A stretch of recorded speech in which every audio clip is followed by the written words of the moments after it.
Eu estive lá, no coração de um império que parecia eterno.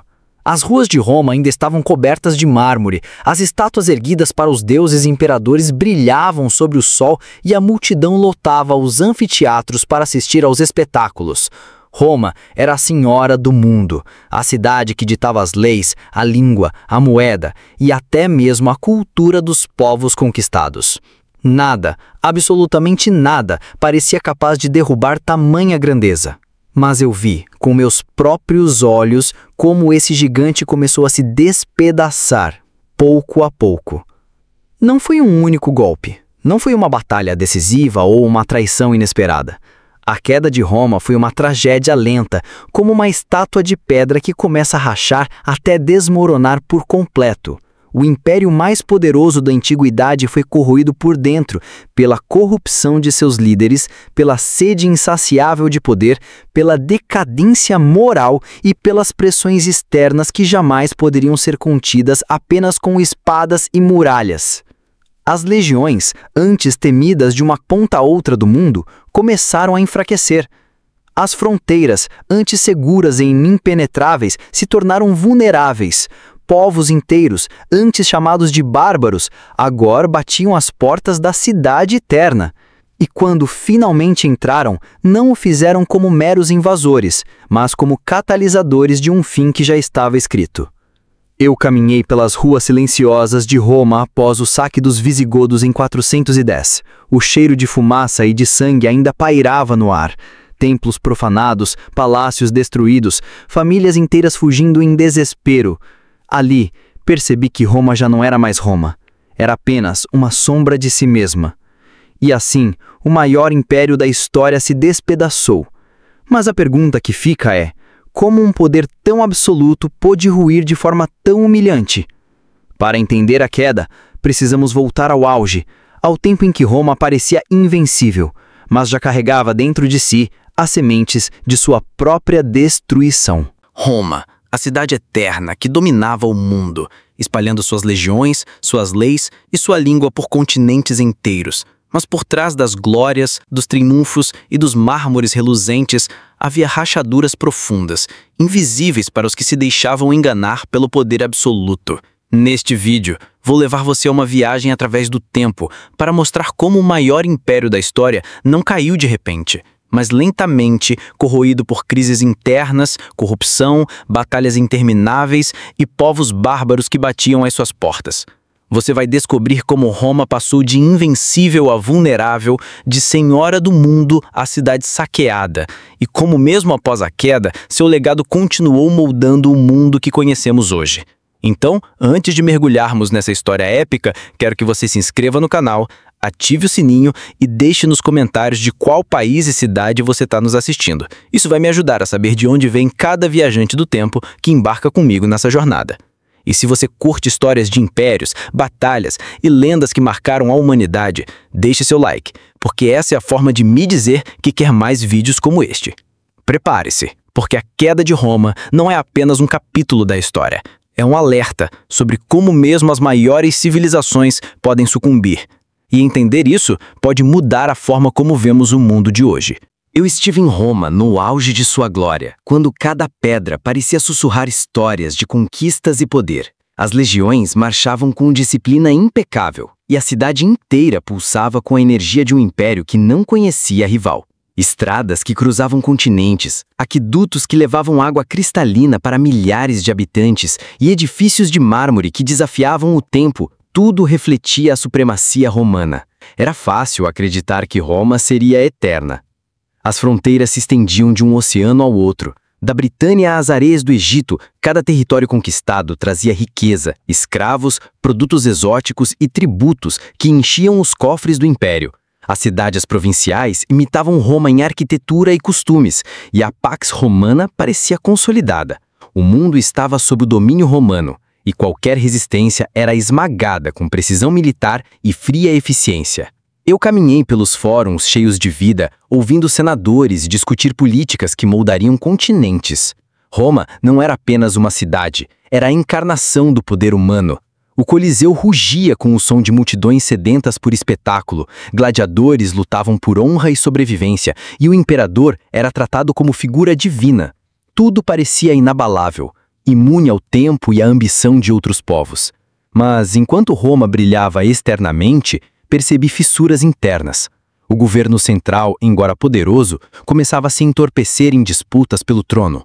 Imperadores subiam e caíam com frequência. Muitos vítimas de conspirações, assassinatos ou luxúria pelo poder. A burocracia crescia, os impostos pesavam e a desigualdade se tornava cada vez mais evidente. Por fora, Roma era perfeita. Por dentro, estava se corroendo lentamente.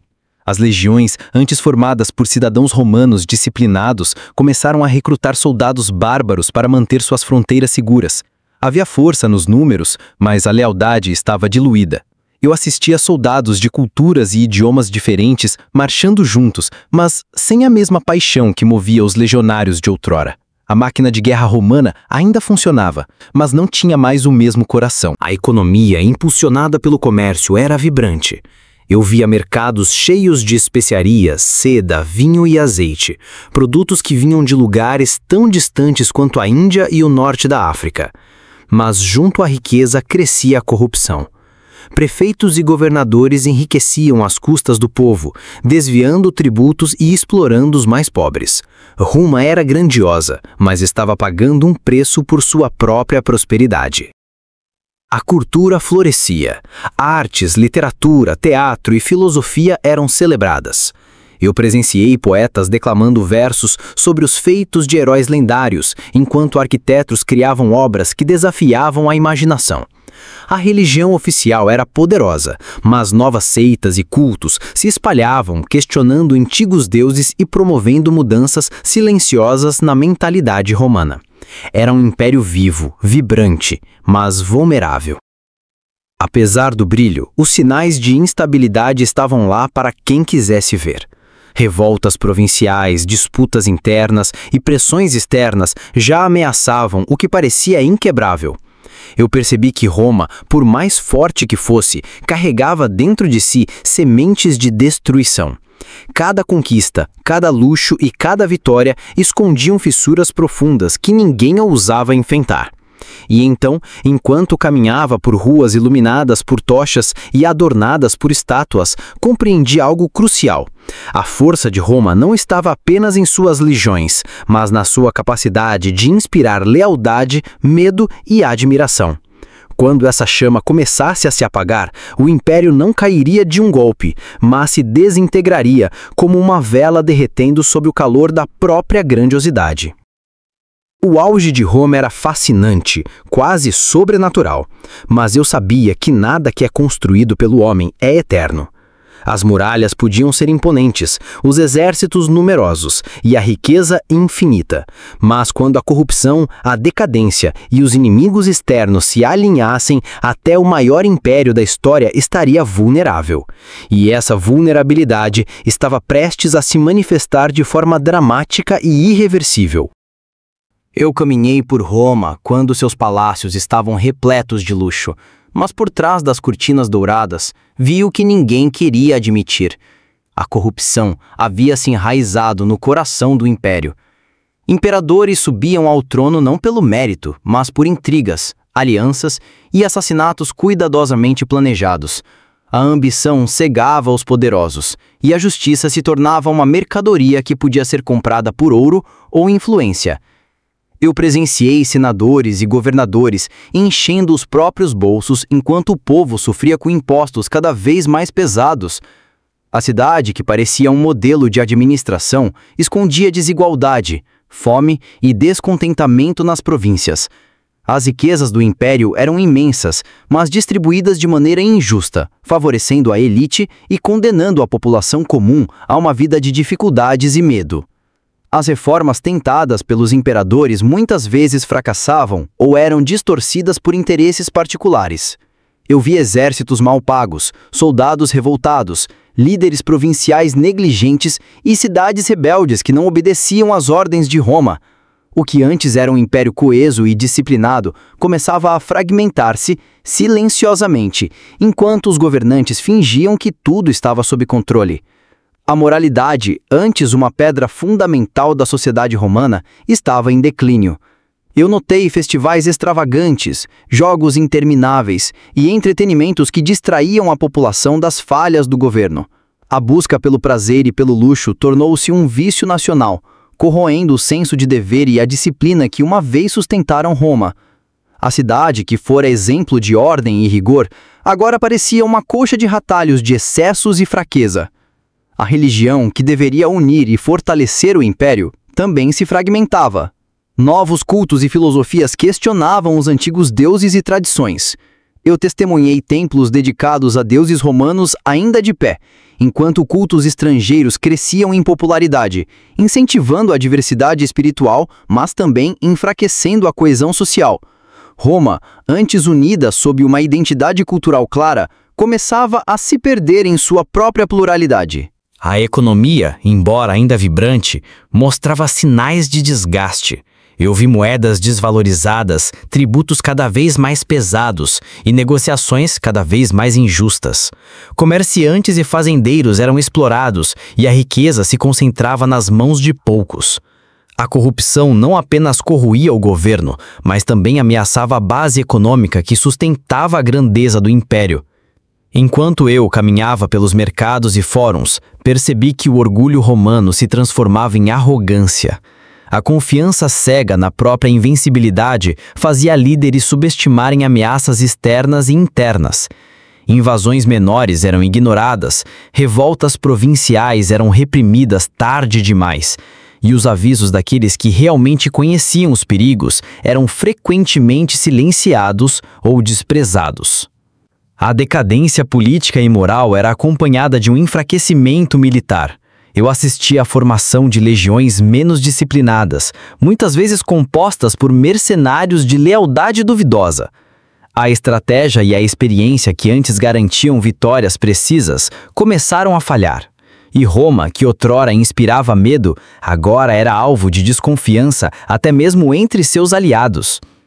Eu percebi que tudo o que estava acontecendo não era coincidência. A corrupção, o luxo desmedido, a fragilidade militar e a instabilidade econômica eram sintomas de uma doença profunda. Roma não estava sendo derrubada apenas por invasores bárbaros, estava se destruindo por dentro, e esses invasores apenas acelerariam um colapso que já estava inevitável. A decadência de Roma era um aviso silencioso, uma tragédia anunciada. Eu vi as sombras do que fora um império invencível crescendo sobre seus palácios e templos. As sementes da destruição estavam plantadas, e a grandeza de Roma começava a murchar diante dos próprios olhos de seus cidadãos, inconscientes de que o império mais poderoso da história estava prestes a sucumbir. Eu estava nas fronteiras do império quando os primeiros sinais de invasão começaram a aparecer. Povos que Roma chamava de bárbaros não eram apenas desconhecidos, eram forças determinadas a conquistar, saquear e sobreviver. Visigodos, vândalos, hunos e outros grupos avançavam com velocidade e brutalidade. Pela primeira vez, percebi que o império que parecia invencível estava vulnerável a pressões externas que nem mesmo suas legiões disciplinadas poderiam conter indefinidamente. Eu observei a marcha dos visigodos, liderados por Alarico, atravessando territórios antes tranquilos. Não havia apenas força bruta, havia estratégia e paciência. Eles esperavam um momento certo para atacar, explorando fraquezas que Roma não queria reconhecer. Enquanto isso, o império se debatia em suas crises internas, distraído com disputas pelo poder e corrupção generalizada, incapaz de concentrar suas forças na defesa das fronteiras. As invasões não foram eventos isolados, mas ondas sucessivas de pressão. Eu vi os hunos, comandados por Átila, avançarem com velocidade assustadora pelo leste, espalhando terror e destruição. Povos inteiros fugiam diante deles, e muitos procuravam refúgio dentro dos territórios romanos, o que só aumentava a tensão e a instabilidade. Roma, que outrora controlava tantos povos, agora era obrigada a administrar não apenas a própria decadência, mas também a crise gerada pelos refugiados e invasores. Enquanto caminhava pelas cidades afetadas, percebi a diferença entre resistência e resistência desesperada. Algumas cidades romanas tentavam se defender, construindo fortificações improvisadas e apelando para a coragem de suas legiões, mas a moral estava baixa e os recursos escassos. Em muitos casos, a capitulação era inevitável.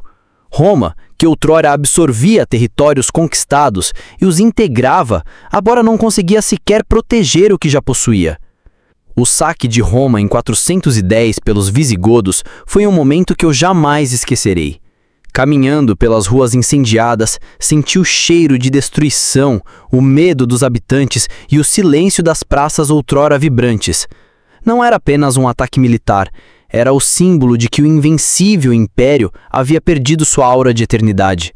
Aquilo não era o fim ainda, mas uma demonstração brutal de que Roma já não podia se defender sozinha. Eu presenciei a chegada de outros grupos bárbaros ao longo dos anos seguintes. Vândalos e alamanos cruzavam as fronteiras ocidentais, saqueando, destruindo e estabelecendo novos reinos em antigas províncias romanas. Cada invasão corroía ainda mais a autoridade central e aumentava a sensação de que Roma estava à beira do colapso. O que antes parecia sólido, agora parecia desmoronar sob os próprios pés dos cidadãos. A resposta romana era desorganizada. Eu vi imperadores desesperados tentando negociar, oferecendo tributos, títulos e terras aos invasores. Mas essas medidas eram apenas paliativos temporários.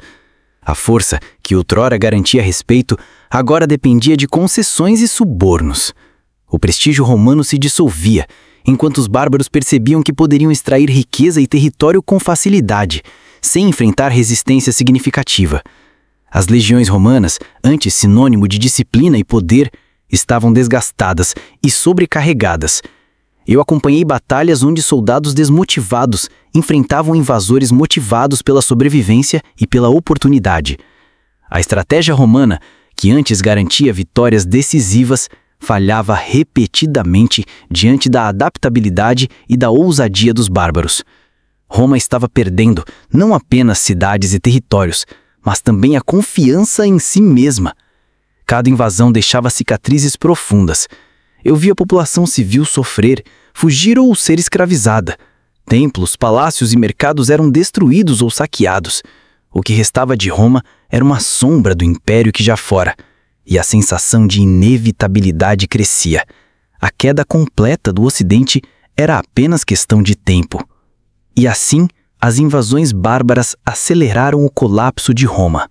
O que a corrupção, a decadência e a instabilidade interna haviam começado, os bárbaros apenas ampliaram. Eu percebi que a história não era mais sobre uma cidade invencível, mas sim sobre um império que, mesmo em sua grandiosidade, não pôde resistir à combinação mortal de fraqueza interna e pressão externa. O fim estava próximo, e Roma caminhava para a escuridão de seu próprio declínio. Eu estava em Roma quando o impensável aconteceu. O poder central do Império Romano do Ocidente entrou em colapso. Não foi um único evento, mas uma série de golpes que deixaram claro que Roma não era mais invencível. As legiões, enfraquecidas e divididas, já não podiam proteger as fronteiras nem impor respeito. O império que dominava o mundo por séculos agora se via refém de sua própria fragilidade. A morte de imperadores ou sua deposição se tornava rotina. Eu testemunhei intrigas no palácio, senadores conspirando, generais se rebelando, enquanto as cidades eram deixadas à própria sorte. Roma, que outrora simbolizava ordem e disciplina, agora era um tabuleiro de xadrez instável, onde qualquer movimento errado poderia significar ruína. E isso aconteceu repetidas vezes, corroendo a autoridade imperial. O saque de Roma pelos visigodos em 410 fora apenas o início. Eu vi outros povos avançarem pelas províncias, saqueando cidades, devastando campos e estabelecendo reinos sobre antigas terras romanas. Vândalos navegavam pelo Mediterrâneo, destruindo cidades costeiras e pilhando tesouros que Roma guardava há séculos. O império não tinha forças nem recursos para reagir efetivamente. Eu estive presente quando Roma parecia perder sua alma. Templos estavam vazios ou em ruínas, mercados fechados, e as ruas, antes vibrantes, estavam silenciosas, exceto pelos ecos de soldados mercenários e dos poucos cidadãos que ainda resistiam. O império, que havia governado vastos territórios com eficiência, agora parecia impotente diante da própria decadência e das pressões externas. A queda formal chegou em 476, quando o último imperador do Ocidente, Rômulo Augustulo, foi deposto por Odoacro, líder bárbaro. Eu estive perto da cerimônia silenciosa, e a sensação de irremediável era palpável. Roma não caiu com estrondo. Ela se despedaçou em silêncio, e o poder central desapareceu como fumaça diante dos meus olhos.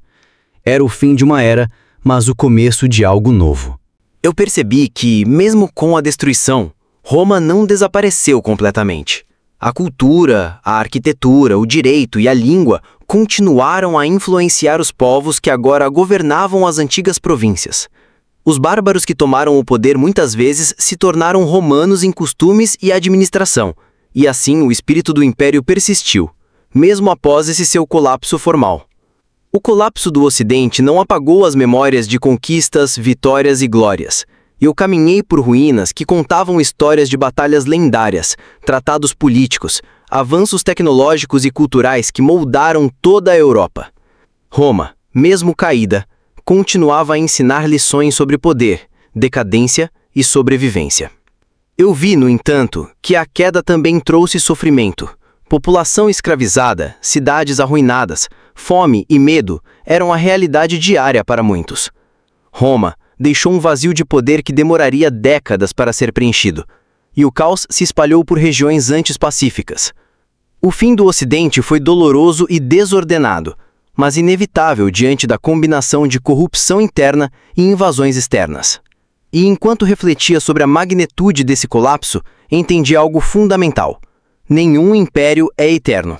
Mesmo o maior que o mundo já conheceu, com sua força militar, riqueza e cultura, estava sujeito à falha humana, à ambição desmedida e às forças externas que não podem ser controladas indefinidamente. Roma era um gigante com pés de barro, e o destino aguardava pacientemente seu momento. O colapso do Ocidente marcou o fim de Roma como poder unificado, mas também iniciou uma transformação que mudaria o mundo. Eu percebi que a queda não era apenas o fim de uma cidade ou de um império, mas o prenúncio de uma nova era, onde as ideias e estruturas romanas continuariam a moldar reinos, culturas e sociedades futuras. Roma podia ter caído, mas sua influência era eterna. Eu caminhei por ruínas e palácios abandonados, mas percebi que Roma nunca desapareceu de verdade. Embora o Império do Ocidente tivesse caído, seu espírito continuava vivo nas leis, nas cidades, na língua e na cultura que se espalharam por todo o continente. Cada pedra caída ainda carregava histórias de glória, conquista e ambição, lembrando que, mesmo na derrota, Roma ensinava ao mundo lições eternas.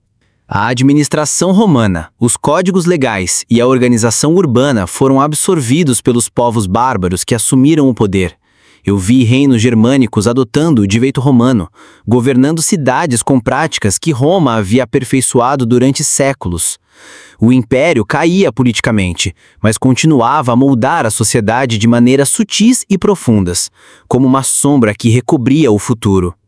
A língua latina se espalhou e evoluiu, tornando-se a base de línguas que hoje conhecemos como italiano, francês, espanhol, português e romeno. Eu ouvi palavras antigas ainda ecoando nos cantos da Europa medieval, lembrando que Roma falava não apenas com soldados e imperadores, mas com gerações que nunca viram sua grandeza de perto.